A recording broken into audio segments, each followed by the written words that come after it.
Hi, my name is Rachel Small. I'm the Canada organizer with World Beyond War.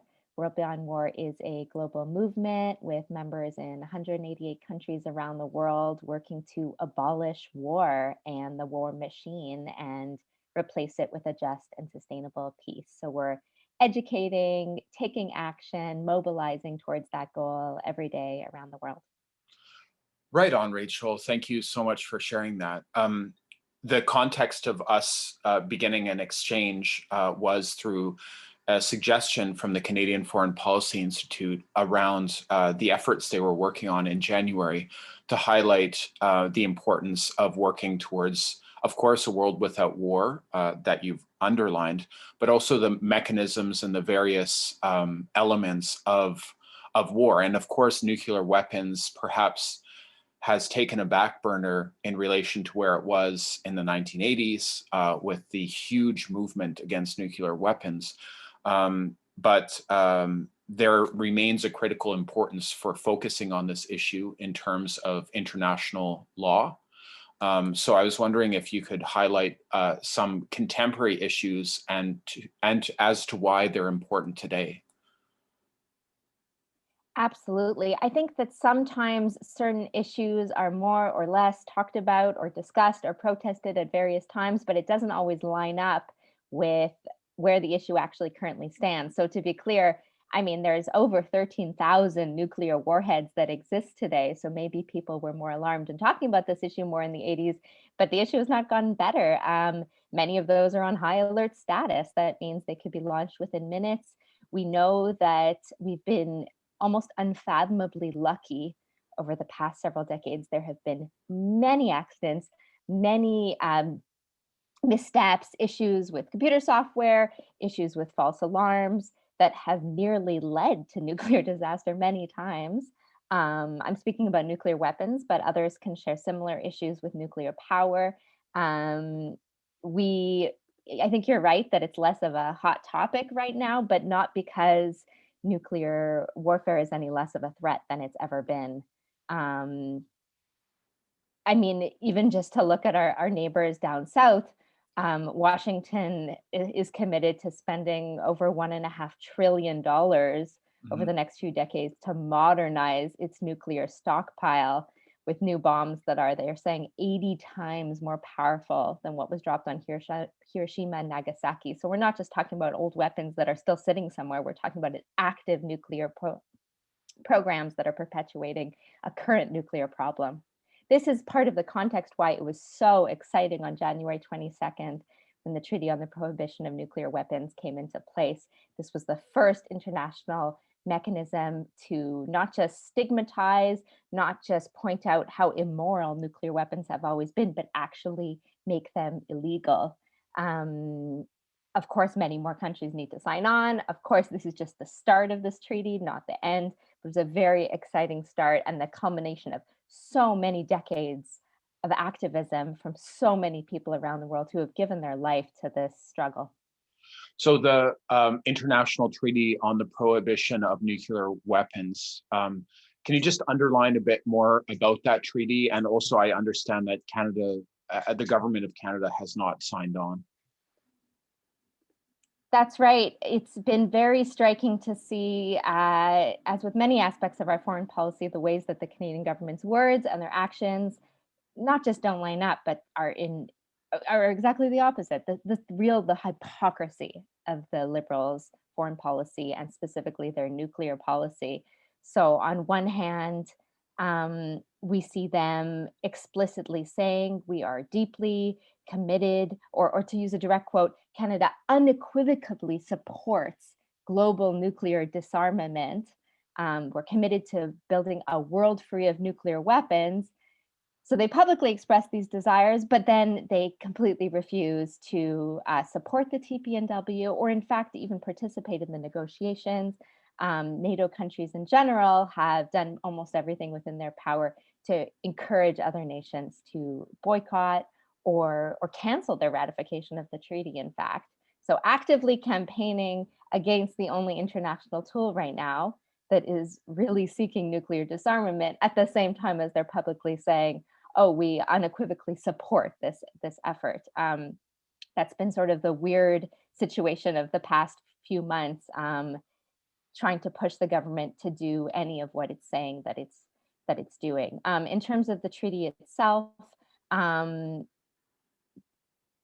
as part of why we know this is so important is we know that with any other disarmament efforts, such as treaties on chemical weapons, biological weapons, landmines, cluster munitions, that the way to get these weapons to stop being used and built and distributed is to prohibit them.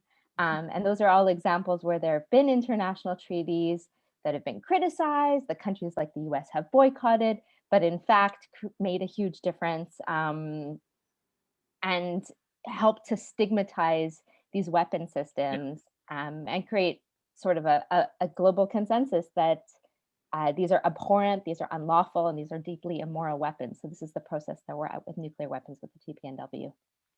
So that's a really great reference, Rachel. Thank you so much. The Treaty on Landmines. I mean, that was definitely a critical turning point in sort of the stigmatization of the use of landmines internationally. Canada did sign on to that treaty. The TPNW, the Treaty for the Prohibition of Nuclear Weapons. So that's a contemporary sort of point of contestation. So your organization and others have been trying to push the Canadian government on this issue. Can you maybe just underline the importance of the political symbolic importance of the treaty, but also the way that it's important to consider this as like a very clear point of mobilization around not just nuclear weapons, but around militarism and sort of the military industrial complex in general, because it is always, of course, important to remember, as your organization has pointed out, the ways that companies do profit off of the process of militarization, whether it's around nuclear weapons, but also in regards to other military machinery. Absolutely. We have held a number of events recently to celebrate the TPNW coming into effect, and also in the various countries where it has not been ratified to really push for that ratification. And they have been not just deeply celebratory, but deeply emotional events. We held a film screening of the movie The Man Who Saved the World, and our board member Alice Slater led the conversation after on that. And this is a woman who, since she saw the first nuclear bomb detonated while she was in a movie theater in the US, and it sort of came up as breaking news, has dedicated her whole life to banning the bomb. And at the same time, many Canadians over the past year or so have, through the media, through journal articles and so forth, have gone to know a little bit about Setsuko Thurlow, a nuclear bomb survivor who ultimately moved to Canada. And I mean, this is someone who witnessed, I believe it was her and two other people from her school class who survived, and everyone else died on that fateful day.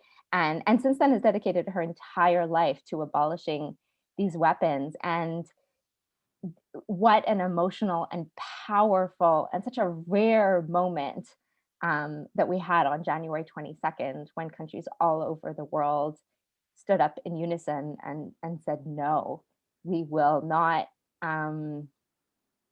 continue to, on one hand, say, oh, these weapons are terrible, but we need them for deterrence, or we need to update our arsenals, or this or that. No, we uniformly condemn them. They should not exist, and we need to make them stop existing. So it's, I think, a really powerful moment for humanity. And as someone who is also active in struggles for climate justice, there are so many spaces where we know we need global cooperation and a shared belief that we can take real action to ensure that our kids will literally have a livable future on the planet. So I see this as a sign of hope, not just around nuclear weapons, but in concerted global action for a future on this planet. And I mean, in terms of the Canadian context, pushing Canada to mean what it says and to act behind its words on that, I feel like is so symbolic of the general work that we have to do in Canada. So otherwise put, I mean, we know from recent extensive polling that a majority of folks in Canada really want Canada's military role to focus on things like peacekeeping, on disaster relief. But yet we know in sharp contrast, Canada is doing the exact opposite. It's ramping up its role as a warmonger, especially within NATO. It's an enormous global arms dealer, the second biggest arms dealer to the whole Middle East. It's a huge weapons manufacturer. So what Canada is actually doing militarily is it completely at odds with what most people in Canada want. This is one aspect of that. Um, and we're pushing on it in many different angles. And I mean, to connect with what I was saying earlier a little bit about the fight for climate justice, I think many people don't realize the major role that the Canadian military plays in the climate crisis. So all of our struggles are deeply connected. Even just looking at, for example, the carbon emissions of the Canadian military, which are by far the largest source of all government emissions, but conveniently are exempted from all of Canada's national greenhouse gas reduction targets. If you look, for example, at the ways that the mining of materials to build war machines. So here we're talking about everything from uranium, for example, for nuclear weapons, to metals, to rare earth elements for essentially all the war machines that Canada is producing. These have a terrible environmental impact, even at the mine site, not even yet looking at where the bombs fall. So we join fellow movements in solidarity, recognizing that we cannot have peace without a livable planet, and that we can't truly address Canada's climate impact, carbon emissions, without addressing the outsized impact of the military. And I mean, even to put an even finer point on it, even just looking at the past year, at the ways that militarized police forces have been enacting terrible violence from coast to coast. These are police forces that are getting military equipment for free directly from the Canadian military in many cases. And those who are taking the most difficult stands at the climate front line. So, for example, looking at Indigenous peoples blocking pipelines or clear-cut projects, they're being attacked and surveilled by the Canadian military directly. I could go on, but just to say that these struggles are interconnected and we can't address one without the other. Thank you, Rachel. I really appreciate that intersectional analysis here around climate and policing and systems of militarization. So maybe just on the last point, Rachel, if you could just highlight the ways that you think, and also through the work that you do, organizing can impact these issues. Because I think often, like in a good sense, a lot of these issues have come forward today. People are sharing articles to think about, the ways that war and climate change are connected, or the ways that the military industrial complex does play a significant role in greenhouse gases. There is more information being shared about these issues, but you have focused on the importance of action, collective action, and along with many other organizations. So maybe if you could just share some thoughts to end about the ways that actually social movements can make an impact in reducing militarization and through the consequence of that, violence, on various levels in regards to the climate, in regards to the militarization of the police. Thank you so much.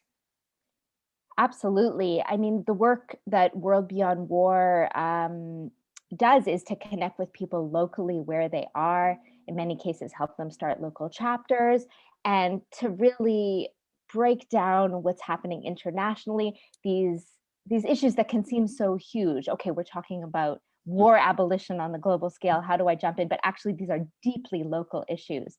So, for example, just 2 weeks ago on January 25th, a number of us gathered in Hamilton, Ontario, because we had found out that the LAVs, the light armored vehicles, otherwise known as tanks, that Canada is shipping to Saudi Arabia that are being used to kill people in the devastating war in Yemen. Turns out these tanks are basically rolling right by us on the highway, almost right by my home in Toronto, on their way to this war.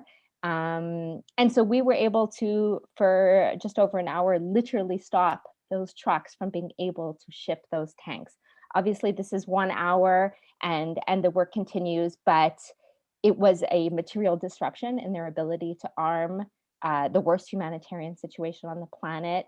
It did receive, in that case, global media coverage, and I know that many others have been inspired because we've been in touch, and others are planning to do the same. And then, of course, within a week, Biden announced a pause on all shipping of arms, or sorry, I should say all arms exports from the U.S. to Saudi Arabia as part of ending the war on Yemen. Italy has done the same. And so we're seeing this moment where many years of organizing to end the war on Yemen and to stop various countries around the world from arming this war are bringing about a real change. I would say that anywhere where you are, and certainly all across Canada, two people locally can begin to dig into what is happening in my town, what are the connections between impacts elsewhere and what's happening here, and can start writing to their local newspaper. 3 or 4 people can hold an event, can start to interview people, can dig deeper. Once you've got 4, 5, 6 people, you've got a local group who can block trucks, who can bring forward a resolution at City Council. Our Vancouver chapter just managed to pass a resolution at Langley City Council, just near Vancouver, BC, to get the council to declare support for the TPNW, recognizing that cities are who will be targeted by nuclear weapons. So even if the federal government won't take a strong stand, cities can. Other communities have managed to demilitarize their police forces due to citizen initiatives at City Council. So there's local angle to all of these issues, and it doesn't take as many people or as much time as you would think to make a real material dent. Great. Well, thanks so much for sharing that, Rachel. Just finally, what's the website of your organization? We're at worldbeyondwar.org. I can be reached at rachel@worldbeyondwar.org, and follow us on Twitter at WBW Canada. World Beyond War. That's a great thing to work towards. So thanks for your time this morning. Thanks so much. Thank you.